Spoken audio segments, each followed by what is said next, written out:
एक महिला अपनी खूबसूरती और आकर्षण को बढ़ाने के लिए सदियों से नेल पेंट का इस्तेमाल करते हैं, जिसके बिना नारी का श्रृंगार अधूरा माना जाता है। तो चलिए फिर आपको दिखाते हैं औरतों की खूबसूरती में चार चांद लगाने वाली रंग बिरंगी बोतलें बड़ी बड़ी फैक्ट्रियों में कैसे तैयार करी जाती हैं। तो नेल पॉलिश बनाने के लिए मुख्य रूप से तीन चीजों का प्रयोग होता है। एक होता है सेलुलोज, जिससे शाइन आती है, एक होता है स्टेबलाइजर, जिससे आपका रंग बरकरार रहता है, और तीसरी चीज और सबसे जरूरी चीज होती है पिगमेंटेशन, जिससे बिन बिन रंग की नेल पेंट तैयार करी जाती है। इन तीनों चीजों को मिला के इस मशीन के अंदर डाला जाता है। करीबन 2 से 2.5 घंटे तक इस मशीन को ऐसे ही चालू कर दिया जाता है। अब ये जो बड़ा सा लोहे का रूलर देखे ना, इसी मदद से तीनों चीजें अच्छे से मिक्स होती है और हमारी नेल पेंट बन के तैयार होती है। नेल पेंट बनाना जितना आसान है ना, उससे पैक करने का कार्य उससे भी ज्यादा मुश्किल होता है, क्योंकि एक एक छोटी छोटी डिब्बी में नेल पेंट भरने का कार्यक्रम बहुत ही ज्यादा कठिनाई और सावधानी से करना पड़ता है। जिसके लिए जैसे ही नेल पेंट बन के तैयार होते हैं, इसे बड़े बड़े प्लास्टिक के डिब्बों में भर के रख लिया जाता है, और जैसे ही डिब्बों में नेल पेंट भर दी जाती है, तुरंत बाद ही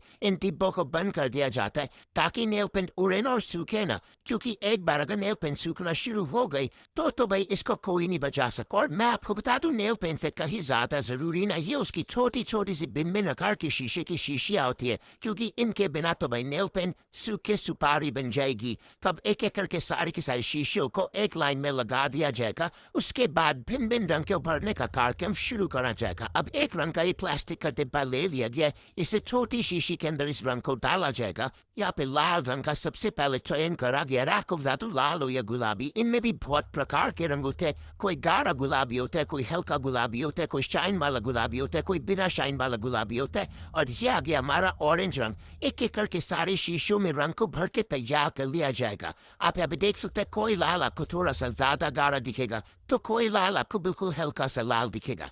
एक एक करके सारे शीशों में भर लिया जाएगा रंग को। आजकल वैसे लाल और गुलाबी के अलावा हरे नीले पीले रंग का भी बहुत ही बढ़िया जमाना चल रहा है। अब एक एक करके इन शीशों में रंग को कुप्पी की मदद से भर दिया जाएगा। सबसे पहले यहाँ पे भूरे रंग की शीशों को भरा जा रहा है, उसके बाद ये आगे हमारे गुलाबी रंग की शीशे, तो एक एक करके गुलाबी रंग की शीशों को भी भर दिया जाएगा। उसके बाद बारी आगे लाल रंग के शीशों को, तो एक एक करके लाल रंग की शीशियां भी भर दी जाएंगी। आप यहाँ पे देख सकते कितनी मेहनत से एक एक शीशी में रंग भरा जाता है, और जैसे एक एक करके शीशों में रंग भरने का कार्यक्रम पूरा हो जाएगा, उसके बाद इनको ढकने का